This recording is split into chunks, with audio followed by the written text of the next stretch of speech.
நமக்கான சுதந்திரம், அதாவது மகளிருக்கான சுதந்திரம் வந்து குறைவா இருக்கிறதுனால தான், அந்த ஒரு நாள சிறப்பா கொண்டாடுறதா நம்ம எல்லாரும் நெனச்சுக்கிட்டு இருக்கோம். ஆனா, அந்த பிரச்சனைக்கு ஒரு முற்றுப்புள்ளி எப்படி வைக்கலாம்? அப்படிங்கிறது தான் இந்த வீடியோல நம்ம பார்க்க போறோம். உங்களோட பொண்ணு இருக்கா. அவ ரொம்ப ஃபாஸ்ட்டா வீட்டுக்குள்ள நடந்து வந்துகிட்டு இருக்கா. அப்போ ஒரு அம்மா அப்படிங்கிறவ என்ன சொல்றா? "பொம்பள பிள்ளை இப்படி தும்மு தும்முன்னு நடக்காத. பொறுமையா நட" அப்படின்னு சொல்றாங்க. அதுக்கப்புறம் திடீர்னு சத்தமா பேசுறா. "பொம்பள புள்ள, இவ்ளோ குரல உயர்த்தி பேசாத" அப்படின்னு சொல்றோம். அதுக்கப்புறம் ஏதாவது ஒரு விஷயம் தெரியல, வீட்டு சம்மந்தப்பட்டமான விஷயங்கள் எதுவுமே தெரியல அப்படின்னா, "பொம்பள பிள்ள, உனக்கு இது கூட தெரியாதா?" அப்படிங்கிறோம்.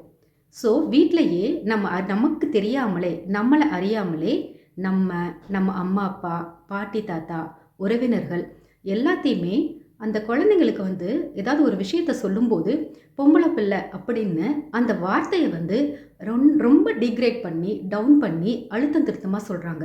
அப்போ ஆட்டோமேட்டிக்கலி குழந்தைங்களுக்கு என்ன அந்த வளரும்போதே என்ன எண்ணம் வருது அப்படின்னா, பொம்பள பிள்ளையா பிறக்கிறது வந்து தப்பு அப்படின்ற மாதிரியான எண்ணம் வருது. நீங்க சொல்ற விஷயத்த, மெதுவா நடம்மா, ரொம்ப தும்மு தும்முன்னு நடக்காத சத்தமா வருது." அப்படி சொல்லலாம். ஏன் இவ்ளோ கத்தி பேசுற? எல்லாரும் நார்மலா தானே பேசிக்கிட்டு இருக்கோம்." அப்படின்னா சாதாரணமா சொல்லலாம்.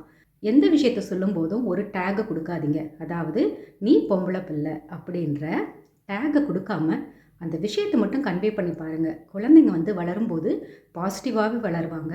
தனியா உமன்ஸ் டே அப்படின்ற அந்த ஒரு நாள கொண்டாட வேண்டிய அவசியம் இல்ல. எல்லா நாளும் சுதந்திரமான நம்மளுடைய நாளாகவே கொண்டாடுவோம். உங்களுக்கு இந்த வீடியோ பிடிச்சிருந்தா லைக் பண்ணுங்க. மாற்றத்த வந்து என்கிட்ட இருந்து நான் தொடங்குறேன். நீங்க மாறுறதுக்கு ரெடியா?